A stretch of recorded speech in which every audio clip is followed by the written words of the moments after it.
El intendente electo de Montevideo, Mario Vergara, y el presidente de CUTSI de la Cámara Uruguaya de Transporte, Juan Salgado, coincidieron en señalar como imprescindible la necesidad de implementar cambios profundos en el sistema de transporte metropolitano. Salgado subrayó que el mayor problema no es el costo de los boletos, sino los tiempos de viaje. Y Vergara señaló que uno de los mayores inconvenientes en materia de movilidad en la capital es el incremento constante del parque automotor.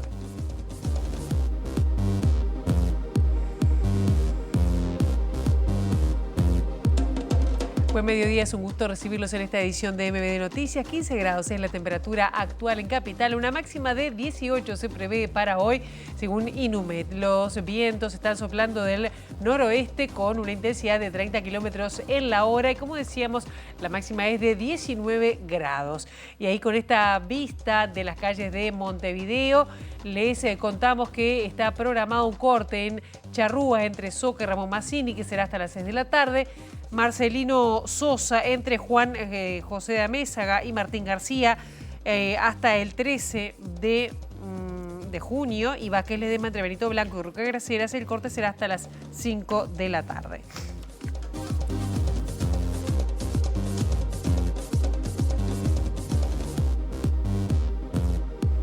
Venimos con algunos titulares que vamos a desarrollar en esta edición.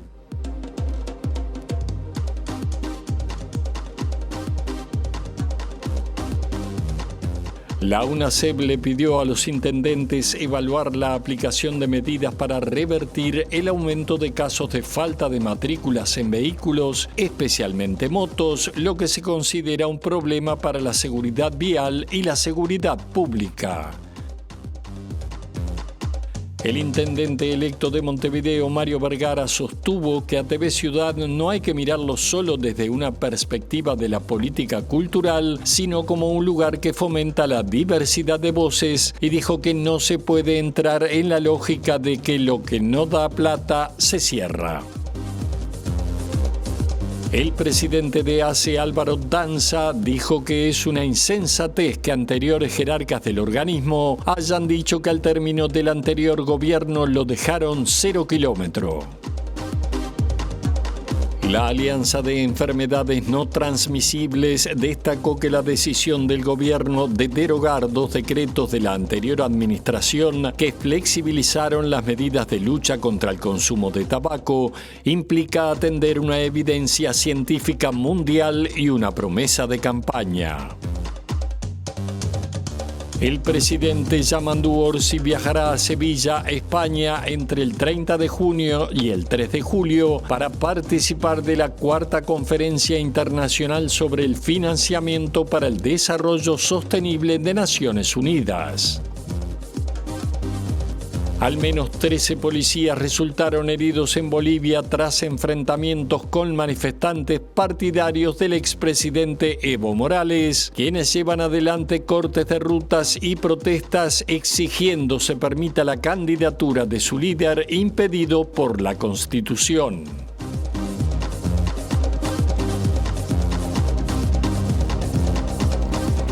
De CUTSI en la Cámara Uruguaya del Transporte, Juan Salgado, destacó que es imprescindible hacer cambios en el sistema de transporte metropolitano.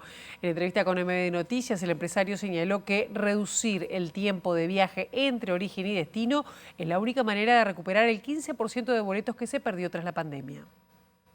Es imprescindible de hacer algo realmente que abarque no solamente una parte de Montevideo, una arteria, sino que sea mucho más global. Y hoy la realidad es que en los reclamos de la gente, más allá de las pequeñas cosas que siempre hay, el reclamo mayor no es el que había hace algunos años, que era el precio primero y después venía todo lo demás. Hoy el reclamo mayor son los tiempos de viaje.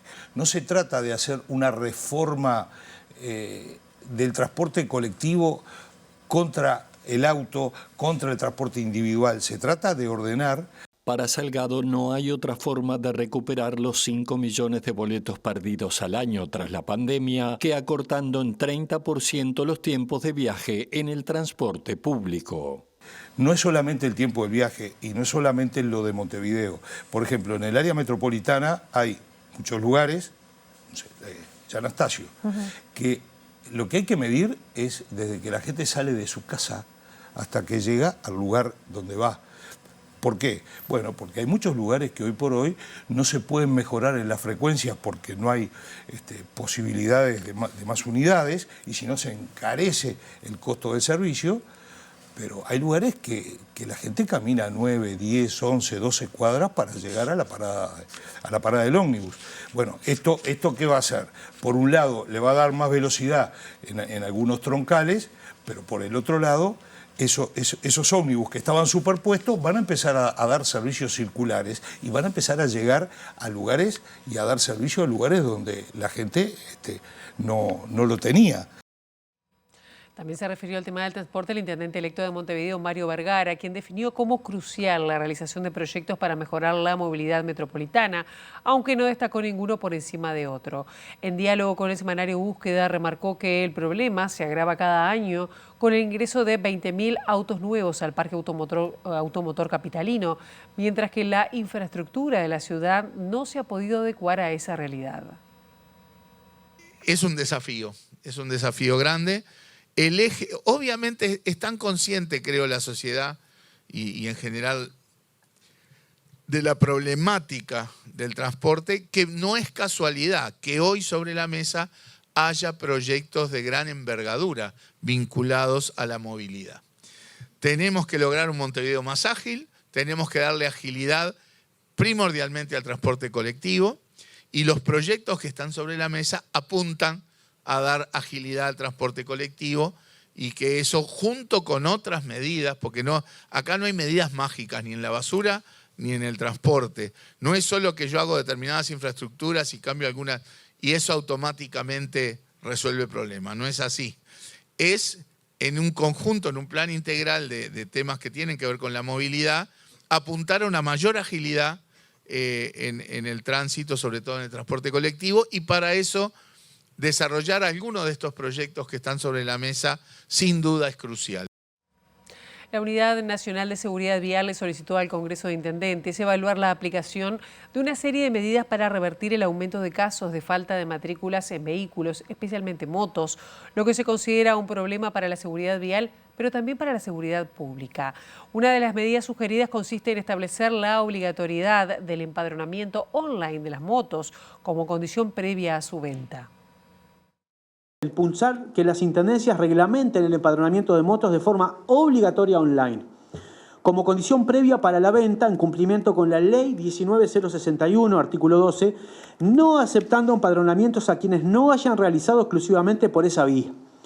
Para realizar este trámite será requisito indispensable y obligatorio presentar el Permiso Único Nacional de Conducir de la categoría correspondiente. ¿Qué quiere decir esto? Que una persona que va a comprar una moto tiene que hacer el empadronamiento online, el comercio tiene que hacer el empadronamiento online, que hoy ya funciona para los autos y que está disponible en la web de SUSIBE, y que vale decir que muchas personas, comercios lo hacen, pero lo estamos haciendo de manera obligatoria, o la propuesta es hacerlo de manera obligatoria para todo aquel comercio que venda motos, y a su vez tiene que sí o sí asociar un permiso de conducir para habilitar esa venta. Si no, la intendencia al momento de ir a empadronar el vehículo no va a aceptar ese empadronamiento, la persona no va a poder empadronar esa moto. El director del Sistema de Información del Ministerio del Interior, Fabricio Faúndez, explicó el trabajo que desarrolla la nueva tecnología de lucha contra la criminalidad a través de un dron que permite la identificación facial y de matrículas. El jerarca precisó que se está en un proceso de prueba de la herramienta con la cual se espera y apunta a mejorar la respuesta y la recolección de evidencias para entregar a Fiscalía. Va a fortalecer porque todas estas tecnologías tienen incluido, en algunos casos directamente, cámaras de vigilancia, lecturas LPR con filmaciones o imágenes. En el caso del dron, obviamente, con cámaras incluso térmicas que permite identificar incluso hasta la coordenada que se detectó determinado elemento dentro de un área de operación. En este momento estamos en una fase de testeo de la herramienta. Hicimos un despliegue en la semana previa y lo vamos a estar haciendo por un par de semanas más en un área geográfica de Montevideo. Dejamos nosotros le llamamos el nido, con el dron ubicado en una unidad policial. y desde el centro de comando le ordenamos desplegarse, ir a diferentes áreas para ver cuál era su respuesta y su nivel de alcance, y las pruebas al momento son satisfactorias. El intendente electo de Montevideo, Mario Vergara, sostuvo que a TV Ciudad no hay que mirarlo solo desde una perspectiva de política cultural, sino como un lugar que fomenta la diversidad de voces, y dijo que no se puede entrar en la lógica de que lo que no da plata se cierra. Sin embargo, anunció que buscará desarrollar aún más la parte comercial, apuntando a la sostenibilidad propia. Yo TV Ciudad no lo veo solo como un tema de política cultural, pero evidentemente la discusión estuvo totalmente planteada en términos de, si pierdo plata, entonces lo cierro. Lo mismo que lo del casino. Si aplicamos, ¿cómo me haces ir por las ramas? Pero mirá que yo vuelvo después. Si aplicamos esa lógica de que si es deficitario lo cierro, nos vamos a quedar con bastante poca cosa en el Estado. Porque el tema no es si ganás o no ganás. Hay cosas que no están para ganar plata, están para cumplir un rol, prestar un servicio, ¿verdad?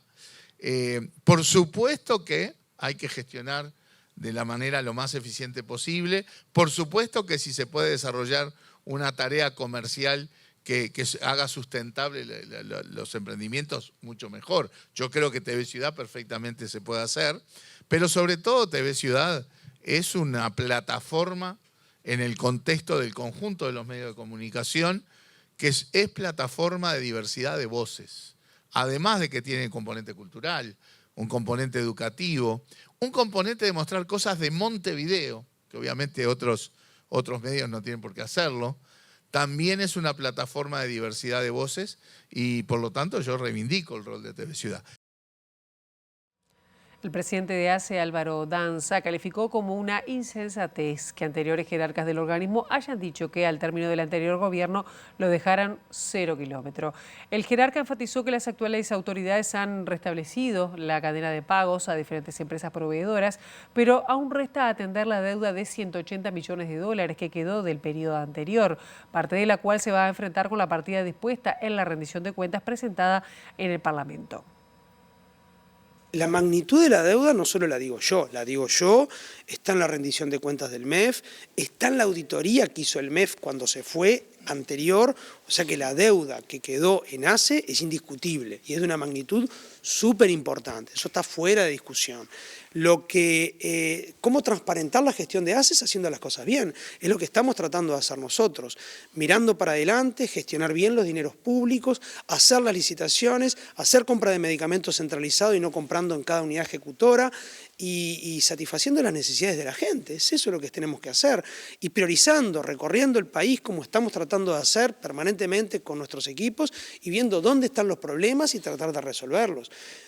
Decir que estaba todo 0 kilómetros en ACE me parece que es una insensatez, sinceramente, porque la verdad estaba lejos de estar todo 0 kilómetros. Cualquiera que pueda recorrer esto, preguntarle a los usuarios, mirar las unidades ejecutoras y ver cómo están las cosas. Las goteras, los baldes puestos en el medio de las emergencias. Por favor, esto no está a 0 kilómetros ni cerca. Eso es así. Y que va a costar un trabajo bárbaro arreglarlo, va a costar trabajo y dinero, que son dineros públicos. ¿Por qué pasó? No lo sé, eso no tengo la respuesta porque no la puedo aventurar así, estamos trabajando y analizando en eso. Nosotros vinimos a mirar para adelante. Mirar para adelante implica entender dónde estamos parados y tratar de hacer las cosas bien. Eso es el compromiso nuestro. Autoridades de la salud se reunieron con representantes de instituciones académicas para analizar cómo reforzar los aportes de la Universidad de la República a las políticas públicas en materia de salud mental. En este sentido, el decano de la Facultad de Psicología, Enrico Irazábal, destacó la posibilidad de sumar colaboraciones de estudiantes en el interior del país y la necesidad de implementar la Ley de Salud Mental.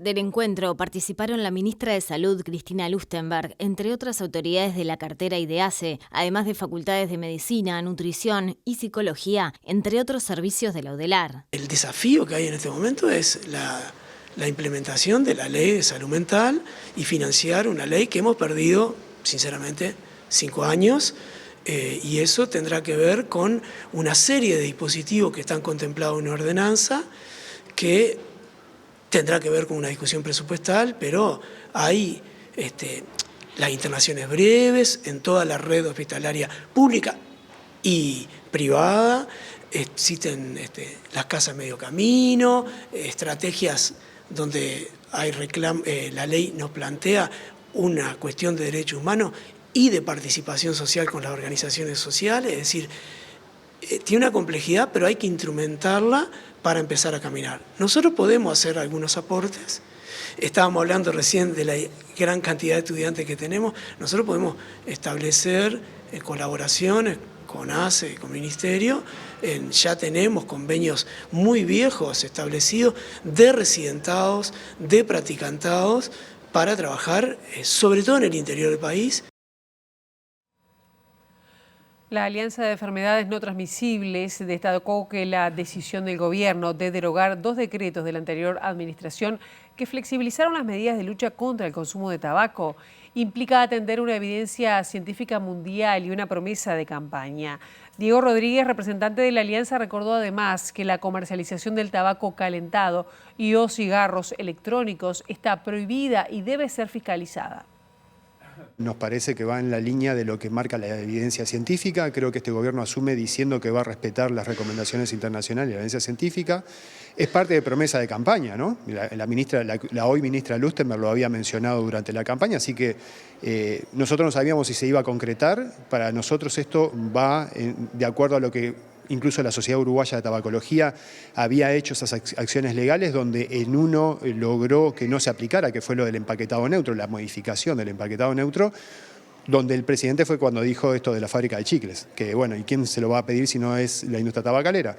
Nosotros, bueno, vemos con muy buenos ojos esta medida en concreto, pero además se anunciaron otras tantas, ¿no? Cosas que nosotros hemos reclamado más de una vez. La fiscalización. Hoy en día, lo que ha pasado en la sociedad y quienes principalmente además hacen este comercio y la industria, han logrado saber de que pueden hacer cualquier cosa y no pasa nada. Nosotros se lo dijimos al ex subsecretario Sajian, a varias autoridades, estaban vapeando en lugares cerrados, estaban vendiendo contrabando, estaban en las playas le estaban ofreciendo promotoras que no lo pueden hacer, estaban ofreciendo a jóvenes cigarrillos, todo lo que no se podía hacer, pero no había fiscalización. Eso ahora se va a empezar a hacer, sobre todo con esto de los cigarrillos electrónicos que no se pueden comercializar en ningún lado. Sí, es importante recordar que los cigarrillos electrónicos no se pueden comercializar y eso nunca cambió. Lo que pasa es que cuando se habilitó el tabaco calentado, la diferencia entre los dos productos es que uno calienta tabaco, como le dice el nombre, y el otro calienta un líquido químico que tiene nicotina, tiene cadmio, tiene sustancias cancerígenas. Esos dos productos, el único que se habilitó la comercialización fue tabaco calentado. Se habilitó la comercialización, pero nunca se vendió.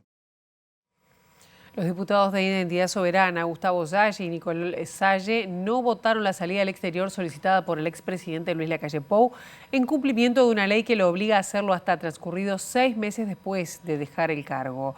El argumento fue que su condición de testigo en la causa por la destrucción de documentos públicos en el caso Marcet puede cambiar en cualquier momento a la de indagado.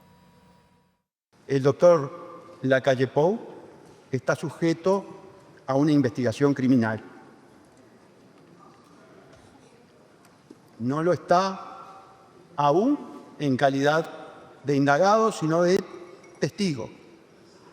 Pero como ustedes saben, las investigaciones penales, las investigaciones criminales, establecen situaciones que no son inmutables.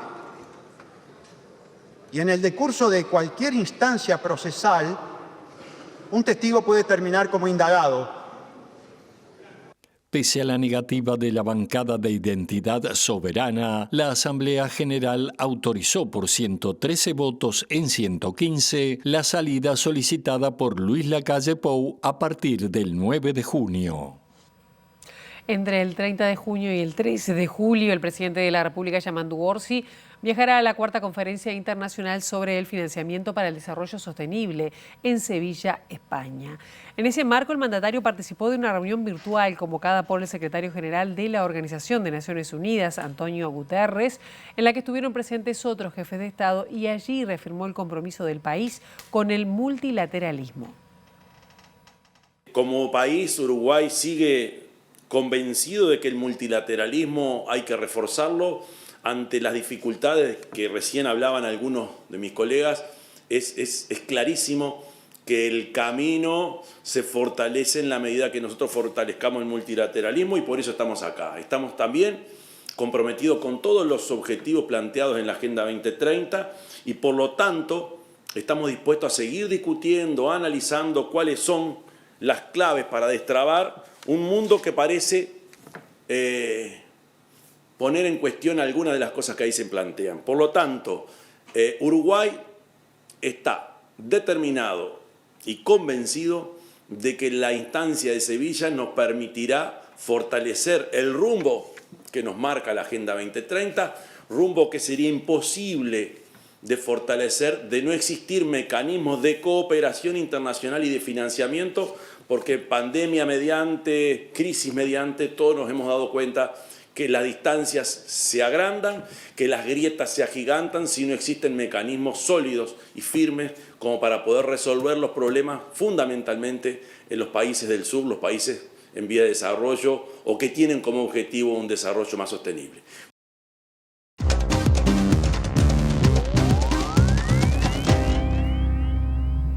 Y hablando de desarrollo sostenible y sobre todo de transformación estratégica vinculada a la educación, estamos recibiendo con muchísimo gusto a nuestro compañero Gustavo. Gustavo, ¿cómo andás? Bienvenido. ¿Cómo andas, Pilar? Buen día, muchas gracias. Y sí, tal cual, como bien decís, educación, investigación, ciencia, desarrollo sostenible y todo en el marco de un evento que ya se nos está haciendo un clásico, la Expo Sostenible, que se va a desarrollar a partir de mañana en el Antel Arena. Y uno de los expositores que ya es habitué y que además no aparece en un único espacio, sino en muchos stands con ofertas variadas, es la Universidad Tecnológica de nuestro país, la UTEC, universidad pública, recordemos, tan pública como la UDELAR, pero que se despliega en el territorio, en el interior del país. Y bueno, biogás, bosques Miyawaki, descartes de lana como biofertilizantes, energía agrofotovoltaica y sinergias con la producción, desarrollo de biochar con residuos, en fin, un montón de cosas que van a estar ahí. Lo vamos a conversar y le agradecemos mucho estos minutos con Álvaro Pena, quien es adjunto en Transformación Estratégica y Futuros Globales de la UTEC. Álvaro, bienvenido, ¿cómo estás? Buenos días. Buenos días, Gustavo. Muchísimas gracias por la invitación. La verdad que estamos contentazos de estar una vez más en la Expo Uruguay Sostenible. Uno va recorriendo los pasillos, así ha sido en los años anteriores, y se va cruzando con la UTEC en todas partes, ¿no? Con cosas que van a veces desde aprovechamiento de frutos nativos, energías. El año pasado recuerdo una charla muy linda que tuve con gente que estaba explorando la generación de energía offshore, eólica offshore. Este año el menú debe pasar por ahí, pero con cosas raras. Yo me detenía en esto de los bosques Miyawaki, y la verdad que no tengo ni idea de qué se trata, pero es apenas un ejemplo, ¿no? Sin duda, y tiene mucho que ver con el origen de la UTEC, algo que pocos saben, que la Universidad Tecnológica, universidad pública, gratuita, con foco en el interior, en su ley de creación dice en sus cometidos que contribuirá al desarrollo sostenible del Uruguay. Y esa orientación nos marcó y venimos un poco a mostrar en la Expo Uruguay Sostenible qué es lo que hacemos, qué es lo que ocurre todos los días en nuestras sedes del interior del país. Esto de combinar educación tecnológica con soluciones reales para los desafíos que tenemos hoy en día a nivel ambiental, social o productivo del país. Y en esto que vos traías, Gustavo, me parece central. Desde los bosques Miyawaki, que suena un poco curioso el nombre, pero tiene que ver con el diseño de bosques urbanos, es decir, en las ciudades, aportar como medidas de adaptación al cambio climático soluciones que permitan reducir las horas de calor, o tener acciones que contribuyan a reducir la temperatura que hay en las ciudades del interior. Eso está ocurriendo con el apoyo de la UTEC, pero sobre todo en red, trabajando con los gobiernos locales, con otras universidades, con cooperativas, con aliados sociales, y eso es lo que nos permite también generar estas soluciones que queremos mostrar como la sostenibilidad en la práctica. Es decir, la UTEC tiene esa cuestión bien territorial y bien práctica que nos permite decir que la sostenibilidad no es algo abstracto, es algo que nosotros hacemos día a día y a veces inconscientemente hacemos nosotros en nuestras propias casas, y eso es lo importante destacar. Sostenibilidad en territorio, sostenibilidad en la práctica, la generación de sinergias, vos lo decías, con los actores locales. No me quiero detener en un tema porque me voy a olvidar de los demás, pero en Miyawaki yo veía que además hay trabajo con la gente incluso de las cooperativas de vivienda, o sea, es la ciencia, la innovación, la comunidad, los gobiernos locales y las potencialidades de cada territorio.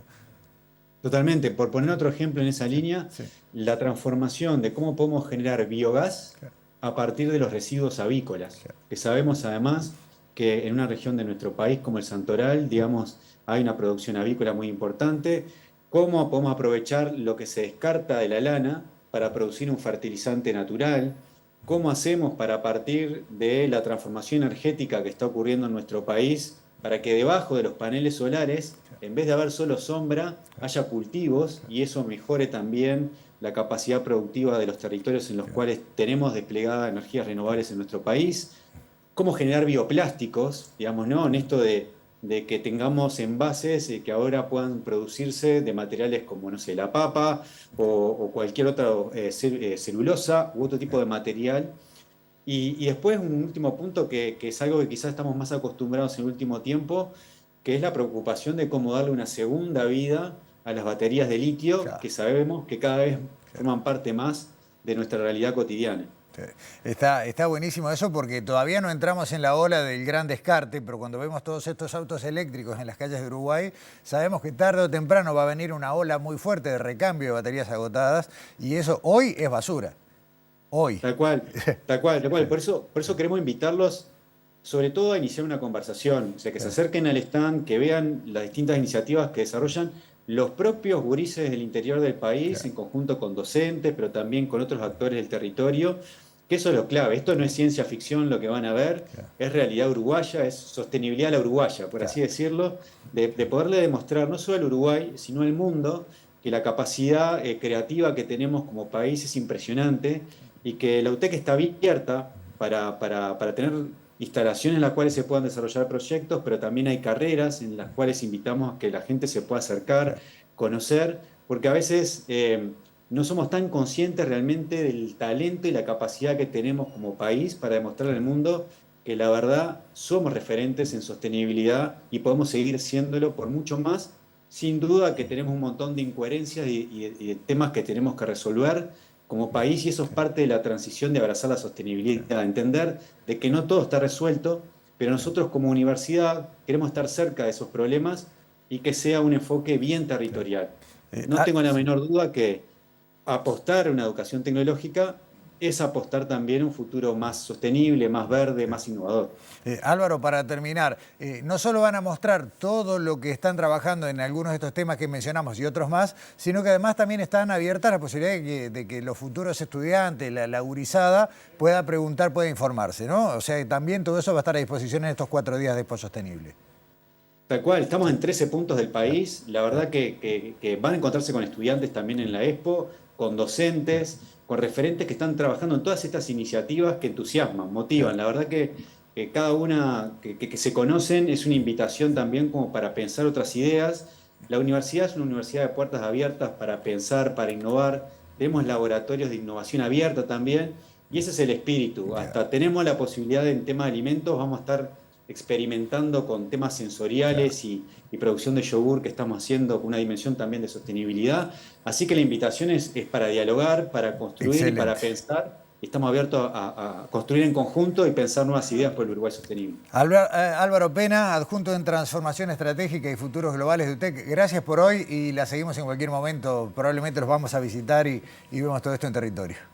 Desde ya, nos encontramos en la Expo y en el interior. Exacto, muchas gracias, hasta pronto. Pilar, simplemente recordar que jueves, viernes, sábado y domingo está abierta la Expo Sostenible. Con esto y mucho más hay que ir. Gustavo Vila, muchísimas gracias, porque además qué importante que es este desarrollo, esta inserción en el interior del país de la Universidad Tecnológica. Muchísimas gracias y nosotros hacemos una brevísima pausa, la primera en MBD Noticias. Ya venimos.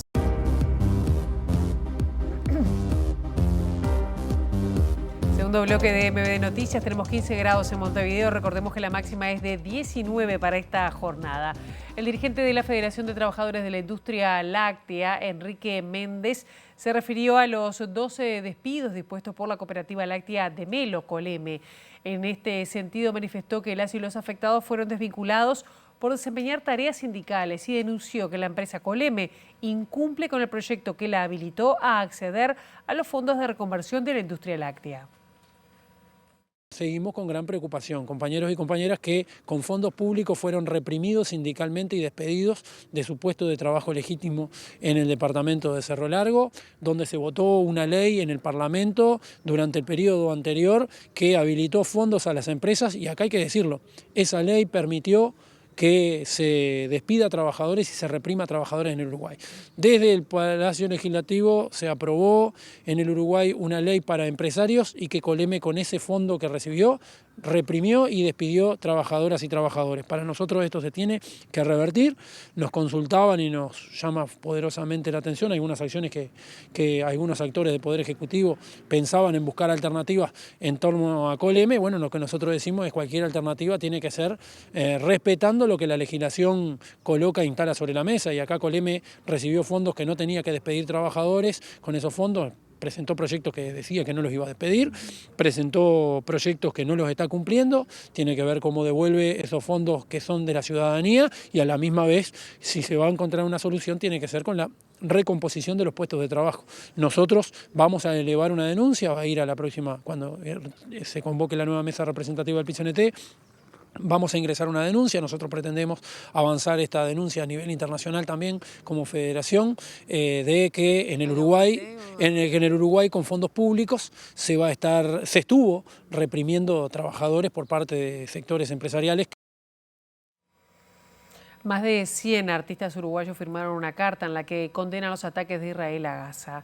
En la misiva, los artistas señalan que lo que está ocurriendo en el enclave es un genocidio contra el pueblo palestino y exigen al gobierno de Uruguay que denuncie y de esa manera sea fiel a las posturas históricas que han caracterizado a nuestro país. La cultura siempre ha estado al frente contra cualquier injusticia y no podía estar afuera de esto. Entonces, la idea fue de recabar firmas exigiéndole a nuestro gobierno que catalogue lo que está sucediendo como un verdadero genocidio. Había otras expectativas con respecto a la política internacional del país y llama mucho la atención porque esto es muy evidente. Y hablo del gobierno porque ahora ya partidos políticos de la fuerza política del Frente Amplio y la fuerza de gobierno se han expresado como genocidio desde hace mucho, algunos partidos y otros nuevos ahora. Y además en las bases, en los comités de base, se está tratando el tema, pasando películas, documentales sobre los hechos estos y otros anteriores, porque hay muchísimos documentales, ¿no? desde 1948 hasta acá, y haciendo charlas. Entonces, lo que llama la atención es que el gobierno no se exprese de esa manera. El ministro de Relaciones Exteriores de nuestro país, Mario Lubetkin, recibió este martes a Mohamed Shafel, encargado de negocios de la Embajada de Palestina en Uruguay, y manifestó la solidaridad del gobierno uruguayo por la grave crisis humanitaria que vive Gaza, fruto de la masacre. Lubetkin lamentó la situación que vive la población civil, así como también la dramática situación en Cisjordania, y afirmó en su cuenta de X que junto a Shafei coincidieron en que el cese al fuego debe ser inmediato. El senador Eduardo Brenta del Frente Amplio se refirió también a este comunicado del secretario ejecutivo de la coalición de izquierda respecto a la situación en Gaza emitido ayer y la condena a los crímenes de lesa humanidad y genocidio que está cometiendo el gobierno de Israel contra Palestina. Consultado sobre la postura del gobierno, que eso no se refiere a la situación como genocidio, el legislador dijo que la fuerza política juega un rol diferente al del Ejecutivo. La declaración del Frente Amplio y de los distintos sectores del Frente Amplio han sido claras respecto a este tema, de la condena a lo que está sucediendo en Medio Oriente, particularmente la política del gobierno de Israel, y yo creo que en esto es importante separar la situación del gobierno de Israel del pueblo israelí, ¿no? Donde hay claras manifestaciones en contra de la guerra. Uruguay ha sido siempre partidario de la paz y ha condenado hechos como de la gravedad de lo que está sucediendo en Gaza, que ha sido condenado a esta altura por buena parte del mundo entero, ¿no? Consultado sobre la ausencia de la palabra genocidio en las declaraciones del gobierno, Brenta señala lo siguiente. La palabra no es el elemento fundamental. Me parece que el Estado uruguayo está haciendo todos los elementos, todos los pasos posibles para lograr actuar en función de construir paz, que es lo más importante, ¿no? Entonces, me parece que hay un posicionamiento del gobierno con algún matiz respecto a la expresión de la fuerza política, porque juegan roles diferentes. La institución judía Beneverit expresó este miércoles su profunda preocupación y rechazo ante la resolución de ayer del Frente Amplio sobre la situación en Gaza. En su declaración, la organización condenó la postura asumida por el secretariado ejecutivo del Frente Amplio, asegurando que no contribuye a una solución pacífica y negociada del conflicto en Medio Oriente, sino que opta por tomar partido sin ofrecer una visión completa y honesta de los hechos. Lejos de promover una salida pacífica al conflicto, la resolución omite elementos fundamentales y se limita a convocar movilizaciones contra el Estado de Israel, sin mencionar a la organización terrorista Hamas, responsable de los ataques más recientes, señaló la Beneverit. La organización expresó su alarma por el hecho de que en el texto no se hiciera referencia al brutal ataque del 7 de octubre de 2023, llevado a cabo por Hamas, que resultó en la muerte de más de 1.200 civiles israelíes y el secuestro de más de 250 personas, entre ellas mujeres, niños y ancianos. Además, criticaron la utilización de la población civil palestina como escudo humano por parte de la organización terrorista. Momento de salir a la calle porque tenemos información que nos está trayendo nuestro compañero Eduardo Delgado. Eduardo, buen mediodía, ¿cómo estás? Bienvenido. Buen mediodía, Pilar. Un miércoles muy particular en cuanto a presencia de artistas extranjeros en Montevideo. 2 conciertos de gran relieve esta noche aquí en la ciudad. Por un lado, hoy en el Teatro Solís se presentará el Westminster Divan Ensemble, que está encabezado por Michel Barenboim y que integran 8 músicos, 4 israelíes y 4 palestinos. Tiene una destacada trayectoria a nivel internacional y dan un mensaje de paz muy particular en el momento tan difícil que vive la región de donde provienen justamente estos artistas. Michel Barenboim habló con TV Ciudad hace minutos, dijo que lo que ocurre en Gaza no hay dudas que califica de genocidio, pero que lo importante más allá de las definiciones es en ver cómo mejorar, avanzar en la situación que está viviendo justamente en esa región del mundo. Vemos y escuchamos parte de lo que dijo Barenboim a MBD Noticias hace apenas minutos.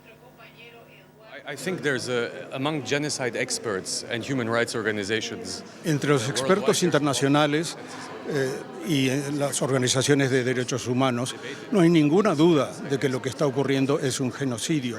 Hay un consenso completo entre ellos sobre la situación y se usa la palabra genocidio.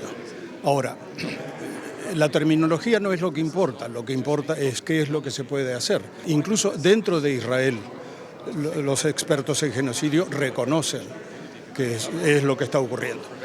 En cuanto a lo que se puede hacer, la Convención contra el Genocidio, que fue titulada Convención para la Prevención y el Castigo del Crimen de Genocidio, es la guía que habría que aplicar para prevenir y para, como dice el propio título de la Convención, para castigar el genocidio. Y eso es lo que es necesario hacer, dejar de debatir la terminología.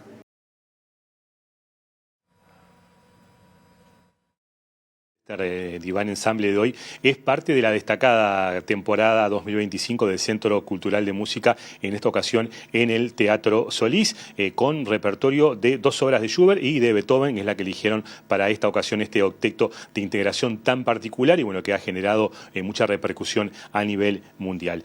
Para los melómanos decirles que Michel Barenboim, sí, es el hijo del prestigioso pianista y director de orquesta Daniel Barenboim, una de las figuras más relevantes de los últimos 50 años en cuanto a la música clásica y académica en el mundo. El propio Michel Barenboim reconoce el aporte tanto musical como humano de su padre para su vida artística y personal, y con una sonrisa destacó que además por su arte eligió otro instrumento, en su caso en vez del piano, el violín, en el que también es un artista destacado. En minutos volvemos para hablarles de otra de las visitas relevantes de esta jornada en Montevideo, una visita muy particular que viene más exactamente desde Perú. Muchísimas gracias, Eduardo. Un concierto entonces no solo para disfrutar, sino también significativo. Hacemos una brevísima pausa y ya venimos con el último bloque de MBD Noticias. En este bloque vamos a hablar de inteligencia artificial vinculada a la educación, porque docentes de la Facultad de Psicología expresaron al decanato su preocupación por el posible uso de inteligencia artificial para la realización de pruebas virtuales, algunas de las cuales fueron resueltas con absoluto éxito y 75% de excelencia en tan solo 2 minutos. Esta situación será analizada por las autoridades y se da en medio de la triplicación de la matrícula en esta facultad sin aumento de presupuesto. Un mail dirigido al decanato facultad el sábado, que no trabajamos. Nosotros lo leímos el lunes de mañana, pero ya había salido en prensa, Búsqueda lo había publicado. En sí lo que aparentemente sucedió fue que como nos informaron estos compañeros y compañeras docentes, fue que en un tiempo extremadamente breve, de 2-3 minutos, hubo una respuesta del orden del 75% de excelencia. Incluso docentes hicieron la prueba y demoraron entre 5 o 7 minutos en realizarla a mano, digamos. La pregunta que enseguida surge es sobre la inteligencia artificial. Nosotros pensamos que cualquier recurso, como puede ser la inteligencia artificial, puede ser un recurso de enseñanza-aprendizaje sumamente interesante. La cuestión es cómo, cuándo, con quién lo usamos, qué tipo de preguntas hacemos, cómo lo formulamos, y eso es lo que estamos discutiendo en facultad. Por ejemplo, los docentes han solicitado trabajar presencial, y a mí me parece muy bien. Estos equipos docentes, como cualquier equipo docente que participan del gobierno, tienen todo el apoyo institucional. Yo creo que hubo un error en el mail. Tenemos que resolverlo cómo, y sobre todo compartimos todo que hay que marcarlo en una modificación presupuestal para la Universidad de la República. Momento de salir a exteriores para encontrarnos con nuestra compañera Abril Mederos. Abril, ¿cuál es la información? Bienvenida, buenos días. ¿Cómo estás, Pilar? Bueno, sí, desde el edificio anexo del Palacio Legislativo, porque se desarrollan a esta hora múltiples comisiones que trabajan en distintos temas y acaba de finalizar la Comisión de Vivienda y Ordenamiento Territorial, que recibió en esta oportunidad a las autoridades del ministerio correspondiente, quienes vinieron finalmente a presentar lo que va a ser su programa para la gestión de vivienda, algo que había quedado postergado luego de que la ministra, la ahora ex ministra Cecilia Cairo, debiera renunciar y asumiera la cartera Tamara Paseiro. Está por comenzar una conferencia de prensa en este sentido, pero ya se anunciaron algunas de las puntualizaciones que hizo la ministra en esta oportunidad ante la Cámara de Diputados, que tienen que ver con la duplicación del presupuesto para distintos planes de vivienda, sobre lo cual seguramente se amplíe esta información en esta conferencia que está por comenzar, pero les comentamos sobre otro tema también que estuvo en agenda aquí en el Parlamento y que tiene que ver con la compra directa que realizó el Ministerio del Interior anterior, a pocos días de que se realizara el balotaje, esta compra directa por $33 millones para adquirir unas 5.000 cámaras de videovigilancia. Hay personas cuestionando el mecanismo de la compra directa, entre ellas la diputada del Frente Amplio, Julieta Sierra, quien manifestó su disconformidad con esta modalidad e informó que hizo un pedido de informes al respecto para conocer cuál fue el motivo de que se optara por esto. Vamos a compartir la palabra de Sierra. Recordamos también que el ministro Carlos Negro habló sobre este tema ayer en conferencia de prensa, y lo que decía él es que en principio no ameritaría la revisión de esta compra, ya que no ha habido quejas de otras empresas interesadas en adquirir esta compra justamente.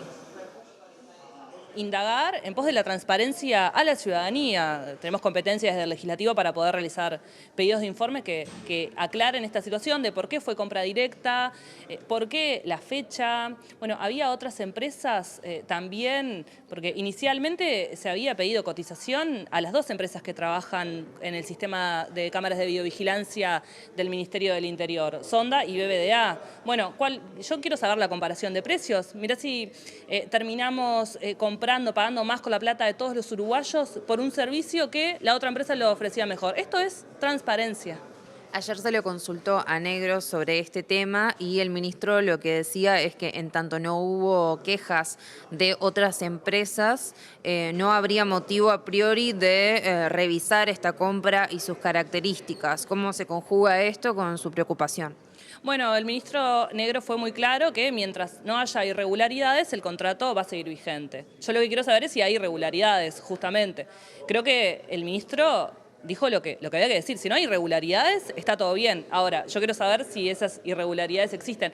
Por lo pronto, lo que puedo hablar es de irresponsabilidad, de una compra de un monto altísimo, en un momento donde se habían perdido las elecciones. Es cierto que esta compra ya se venía revisando de antes, pero de un momento a otro pasa a ser directa y se termina concretando un 26 de noviembre. Me parece bastante irresponsable, además, no hacer parte al equipo de gobierno que estaba entrando justamente para ver si la compra era competente en ese momento.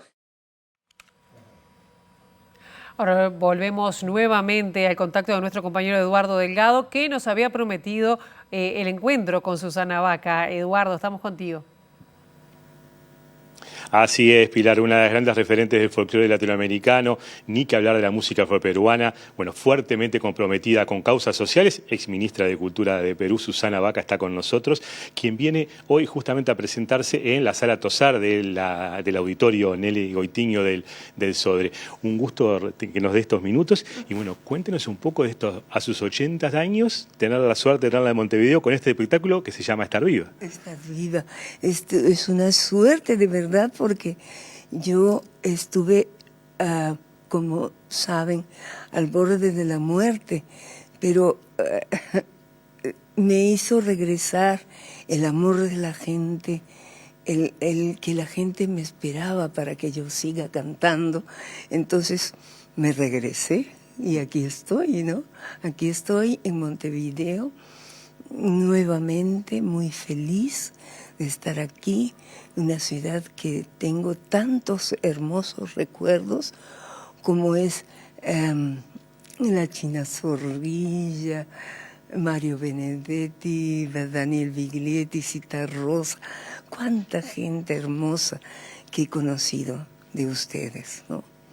Y Susana, su repertorio abarca bueno, mucho cancionero obviamente del folclore peruano, pero también hay sorpresas, ¿no? Como haberla escuchado con Calle 13, como ahora hacer un tema de Natalia Lafourcade. ¿Cómo es esa relación que usted establece con otras generaciones de músicos? Bueno, es muy bonita porque ellos me buscan y yo estaba en la pandemia totalmente, bueno, esperando que pasen los días, cuando en eso,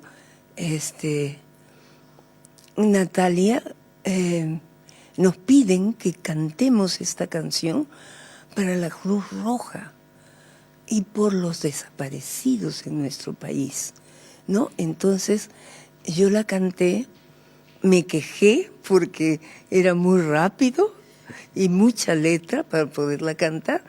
Entonces yo después la canto a mi aire. En vez de cantarla en guapango como la canta Natalia la Bella, yo la canto en landó. Es algo mucho más lento, tranquilo y me alcanza para decir todo lo que dice hermosamente esa canción. Susana, muchas gracias por estos minutos y bueno, muy buena estadía en Montevideo, donde siempre es bienvenida. Gracias, gracias. Estoy feliz de estar acá. Pilar, como decíamos hoy, Auditorio Nelly Goitiño, Sala Tosar, Susana Baca, nada menos que nuevamente en Montevideo. Qué gusto que te diste y nos dimos en MBD Noticias. Muchísimas gracias, Eduardo. Y hasta aquí llegamos con esta edición, la actualización informativa en la edición central, 18:55. Y nosotros mañana a las 8 en punto con las primeras noticias. Los estamos esperando. Pasen muy bien.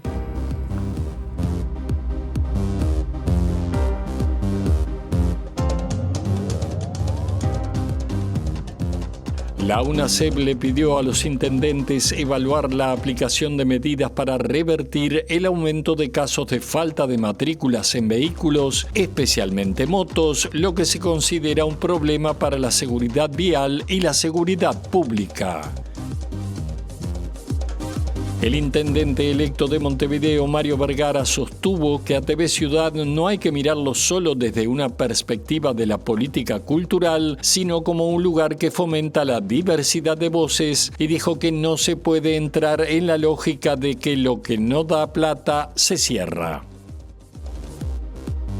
El presidente de ACE, Álvaro Danza, dijo que es una insensatez que anteriores jerarcas del organismo hayan dicho que al término del anterior gobierno lo dejaron 0 kilómetros.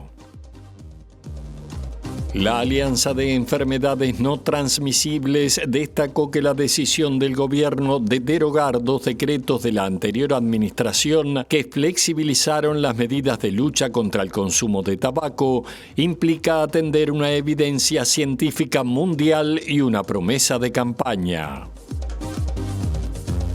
El presidente Yamandu Orsi viajará a Sevilla, España, entre el 30 de junio y el 3 de julio para participar de la 4ª Conferencia Internacional sobre el Financiamiento para el Desarrollo Sostenible de Naciones Unidas. Al menos 13 policías resultaron heridos en Bolivia tras enfrentamientos con manifestantes partidarios del expresidente Evo Morales, quienes llevan adelante cortes de rutas y protestas exigiendo se permita la candidatura de su líder impedido por la Constitución.